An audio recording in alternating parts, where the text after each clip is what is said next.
Good evening. Good evening. How you doing today? Well, What's your name? Judney St. Jean. Judney. Thank you for coming today to the Dear Someone project. To your right hand side, there's a yellow envelope with someone's story of struggles, hard times, and hopelessness.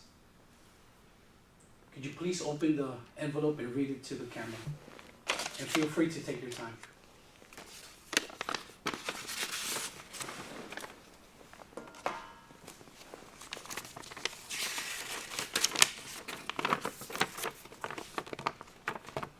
Dear someone, my wife and I have 3 young daughters. Our oldest of 4, the youngest, just 6 months. I work full-time in IT, and my wife stays home to take care of them because daycare costs are staggering. Life on one income has always been a tightrope, but we managed to keep our balance barely. Then the letter came. Our rent was increased by $800 a month. I felt the ground give way beneath us. We tried to stay hopeful, believing we could find a new place, but everything was way out of reach and out of my income. We moved in with my in-laws, knowing their 55-plus community couldn't house us all for long.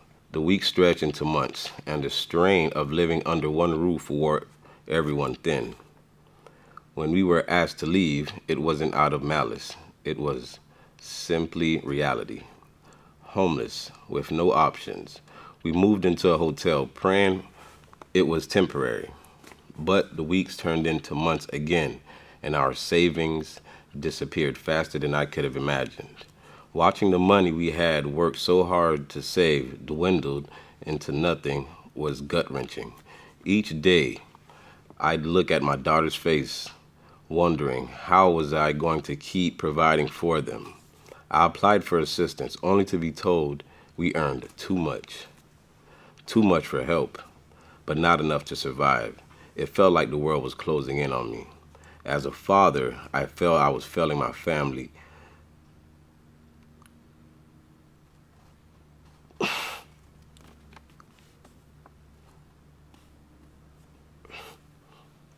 In every way.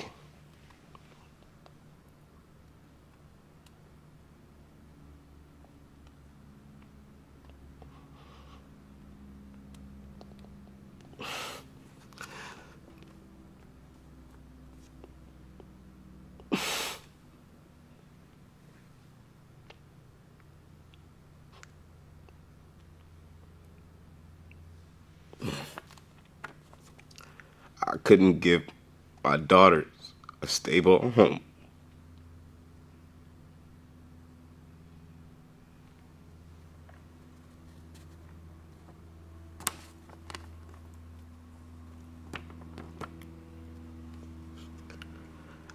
I couldn't offer my wife the security she deserved.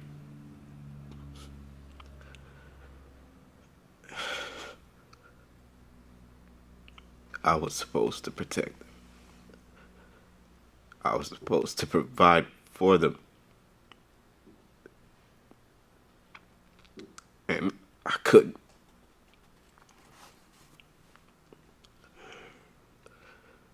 Every rejection chipped away at my confidence. Every closed door felt like a personal indictment. My wife and I, once so strong together, began snapping at each other. Our stress boiling over, and my daughters didn't understand, but they couldn't feel the tension. But they could feel the tension. They'd see me retreat into silence, trying to hide my brokenness inside. Why isn't Daddy happy anymore? I could see the fear in their eyes, and it tore me apart.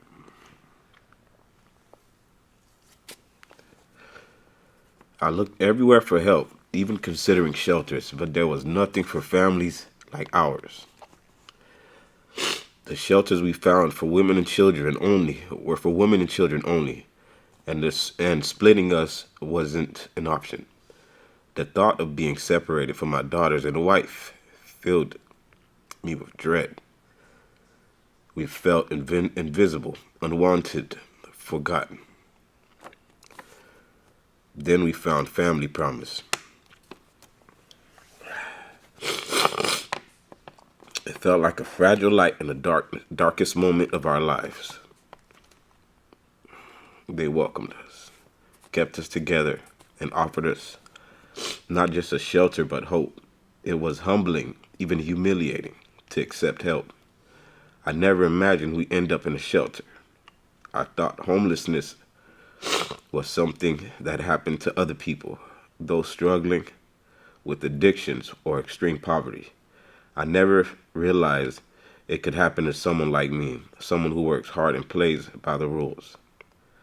Family Promise gave us a chance to catch our breath. They helped us craft a plan, save what little we could, and get back on our feet. With their help, us move-in program, we secured a rental after just 3 weeks in a shelter. For the first time in months, I felt a little flicker of hope.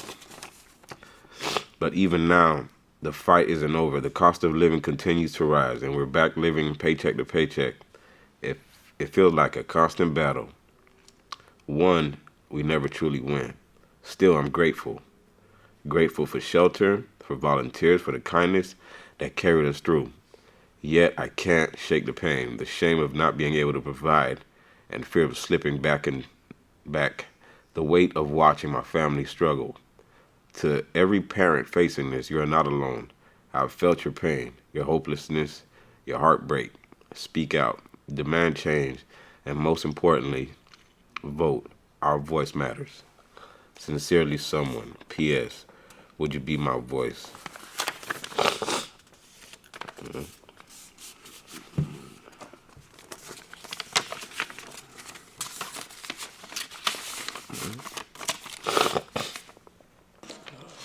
It is obvious that letter evoked some emotions in you. Uh-huh. Would you like to share? I feel like it was about me.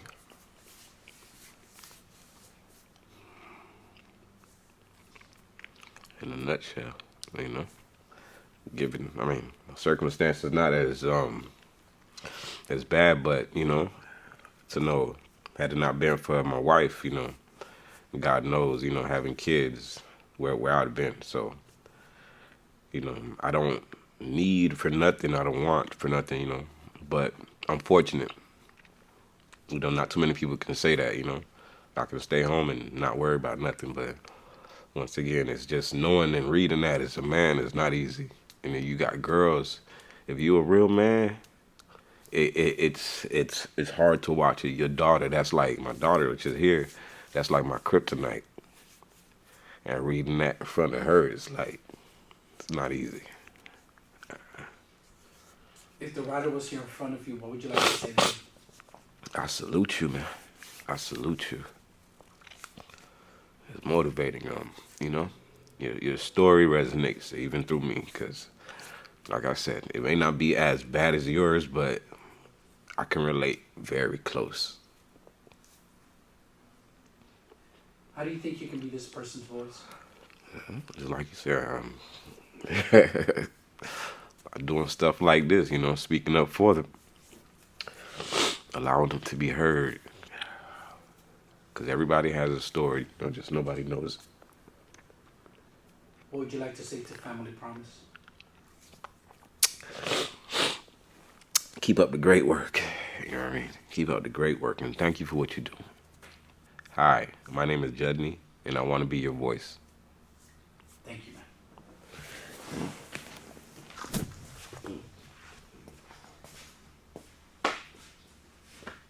Appreciate you. This means a lot to me. Cut.